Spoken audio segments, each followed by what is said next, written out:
Squidge.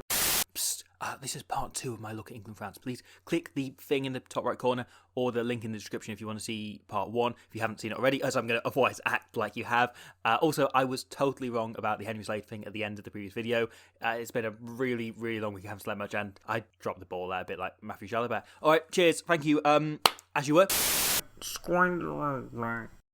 Test matches swing on tight margins, and France's second try was created by exploiting as many of them as possible. Now, since I initially looked over this try, France's attack coach Laurent Lebeide has come out to explain every detail of the try so sexy it triggered all of our Laurent Lebidos. As such, talking everyone through my own analysis felt a bit redundant, so the following is straight from the cockerel's mouth. Thanks enormously to Midi Olympique, who first published the original interview of him, and Rugby Rama, where I first saw it. The following is straight from Lebeide, hopefully translated from both French and coach, two languages I failed at GCSE. For all the wonder George Ford can inspire in attack, his defence is okay, let's say okay. You know, he's the kind of player who doesn't fall off tackles, but might get carried along underneath the car for a few miles before he breaks down. Ford had the highest tackle success rate of any 10 at the 2019 World Cup, but that was because England built their defence around protecting him. Here, Bigger is looking to fire Reece Zamir onto Ford's inside shoulder, and England have Jamie George defend at scrum half, so he can sprint across to support Ford in the tackle, hence tackle made on the gain line, instead of Ford having to roll him over his shoulder and concede ground and momentum. This is a trend. England put a forward in at 9 and possibly another in nearby to support him in the tackle. In this case,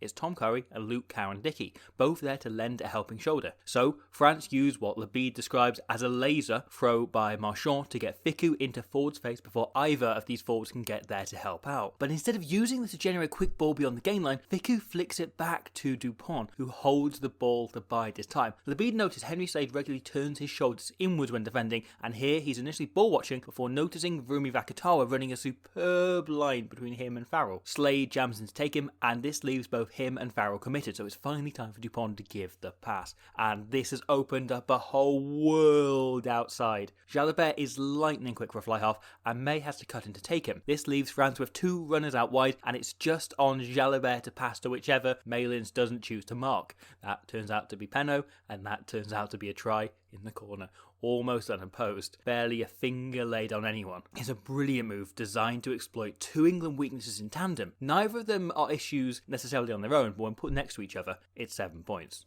France ran another lovely line-out move in the second half, setting as though they're going to go for a sneaky maul, but instead of binding on, Audry swishes it to Dupont. He times it to Fickou, and Vakatawa burst into the English line on a dummy run, stopping several players in their tracks as Jalabert sprints up. However, Teddy Thomas here has slightly mistimed his run, meaning once Jalabert has it, he isn't in position to take the pass and create the overlap. France do win a penalty from this, but sadly just reinforce the fact that France are best in moments. Sometimes it's arranged moves like these, sometimes it's improv by Jalabert, Dupont, et al., but they don't and possibly yet can't wrestle a game out of an opposition's hands like England do, relying on moments of brilliance instead. France kick mostly, for example, to relieve pressure, and Dupont and Dulin are very good at it. There's nothing wrong with it, hitting spots that England are unable to counterattack from. But England kicked to apply pressure. People berate booting up turnover, but rugby is about finding space, and England put it where France were leaving it. This is indicative of perhaps the biggest factor between the two teams, and that's how much more aggressively England will play the opposition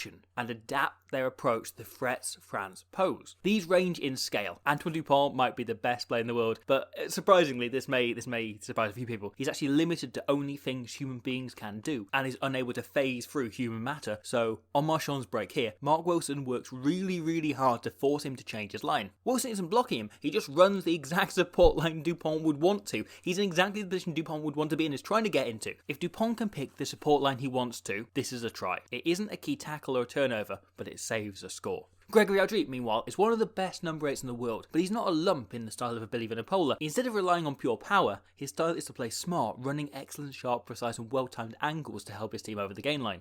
The common logic with a slightly smaller number 8 is to try and smash him, but you open yourself up to being undone by his footwork if you're rushing out on him. So instead, England looked at this angle addiction and just confiscated his protractor. The key was to watch him and get in his eye line, to make sure someone was watching him at all times, and it had to be someone Audry wouldn't notice blocking him off, and for that, England had the perfect weapon. You are currently looking at the faces of some random Premiership rugby players, and I can tell you, at least one of them is Charlie Ewels. Now, Charlie Ewels has 20 caps for England and has played more than 100 games at Bath, and I'd say with confidence I've probably seen him play at least 50-60 times, and yeah, I genuinely, honestly, have no idea what Charlie Ewels looks like. It's only from Googling his cap count that I learned he even had hair, and I still can't remember if it's blonde. It's not like Ewels is an anonymous or poor player either. He's really good, and I've not normally got a shoddy memory for rugbymen. I can look at this lad and tell you it's one Mr. Bogdan Suman who won 30 caps at hooker for Romania between 2004 and 2011, but for some reason I could study whichever of these photos is of Charlie Ewell every day for the next 6 months and still forget what he looked like by the time I next watch a match live from the rec. Honest to God, this isn't even really a joke. For whatever reason, right, every time I look at a photo of Charlie Ewell, I can never place who it is. This doesn't happen with anyone else, and it's been happening with me and Ewells for years. My brain just won't let Charlie Ewell stick. So, armed with one of those big sooty lads from Doctor Who in the second row, England just plonked him opposite Aldrit time after time. It was as close to man marking as you can get away with in forwards rugby. Aldrit would charge at what he thought was a gap, only to be hit by a big lad who's probably... Has he got a big ginger beard? Let's say big ginger beard. Ewells' job in defence wasn't to smash Aldrit, it was to prevent him. Here, that took the form of just flying up to get in his eye line, leading to a knock-on. England also targeted him off this kickoff. Itoje, who spent every scrum with an arm around, apparently was it no one? Or was it just like a guy? Don't know. Successfully putting him into touch. As such, even when England did get some momentum moving, they found it hard to sustain it. England's countermeasures preventing France from getting enough phases under their belt to pose problems. This tackle by Farrell and Slade hold Vakatawa up for so long France can't launch anything, they can't put any pace into their attack, even if Slade doesn't strip it. There's a similar trick here. A brilliant kick, even better chased by Dulon, gets France onto the attack. But Slade just wrestles with Vakatawa to give his back three time to get back into position, shutting down the chip they were looking for, and the line at large giving itself time to set, just as they couldn't ahead of that opening try. Every forward in position, not bunched, and Watson has such width that he can make the read and smash Viku 20 metres behind the gain line, not worried about the space outside him. France have addressed an awful lot of their historic problems. Their discipline is better, their defence is never ever lazy, and they play far better away from home than they have in the last kind of 10, 15, possibly ever years. But they're still a very insular team. France only play the way France want to play. They can adapt their game, but they don't really like to. Gautier's focus is solely on what his own team and his son's team can do. What I'm saying is they at least could have done some analysis over those waffles. But it's hard to criticise them for this when the way France play is not only so effective but so fun to watch. France are a moments team, and sometimes they produce ones that are so gloriously batshit. See this cross kick and its follow-up chip by Viku and Penno, or Teddy Tomat going full Teddy Tomat and somehow Teddy Tomatting his way out of an impossible situation. However, if you want proof that they're not yet the finished package, look no further than Matthew Jalabert, who is pretty much this year's French team in Marblecake Head microcosm. Jalabert is phenomenally talented, and we saw plenty of evidence of this, but he's also still kind of got the kid on a sugar rush thing going on. Here, he's got a plan and calls for a crash ball in the middle so he can play off quick ball. Except the carry is a disaster. France are going backwards, but he still calls the ball out to himself whilst he's retreating and England's defence is still flying. He gets eaten and the ball gets stolen. He's maturing game on game, but Jalabert still has a habit of getting overexcited like this. Roman Untumac would not have made this mistake, and it'll be a worry for Wales this weekend and the world beyond that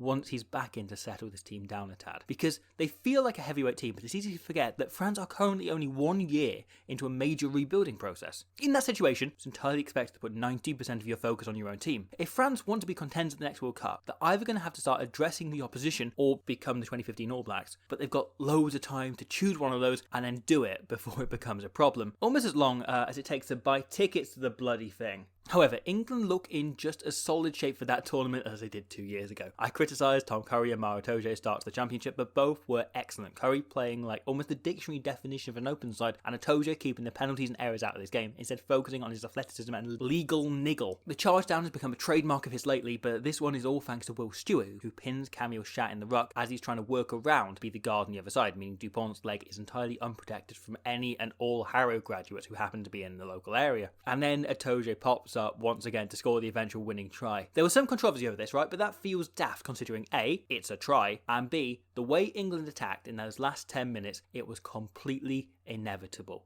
This was coming. This is a pretty bad kick by Dupont, who gives May the time to look up and spot Tom Curry in the chase back. He runs at Curry, who shepherds him past Aldrit in another blatant and beautiful block. It's a good run by May before Ford and Farrell spread it right out to the opposite touchline, stretching France edge to edge. This tip-on pass by George, thundering Curry between defenders, actually loses a yard on the previous ruck, but it's so fast. Cazot and Woki are retreating as the ball is playable. This back and forth takes the pace out of the French line speed, allowing Ford to take the ball right up to the line. line, body positioned in such a way that he could be giving a pass to any of 4 teammates, meaning France don't commit. However, Itoje does. He shoves his man to hold him back, but crucially, Genge doesn't, allowing Vakatawa to drift off and a huge hole to open up for Elliot Daly. The English support play is so good. May on his left, George on his right, and Earl and Itoje both there to clear out quickly and guarantee a quick ball. He opts for George, who takes the tackle, and the ball is as fast as you'd hope, and George Ford's brain is working just as quick. Knowing exactly where he'd need to take the ball, he actively moves Itoje out the way rather than approximate. He scoops up Young's pass superbly and is waiting for Penno to turn onto him to face him to give the pass, but the moment the wing glances back at Vunipola, he realises this ain't happening and flicks it infield to Genge, who crashes in.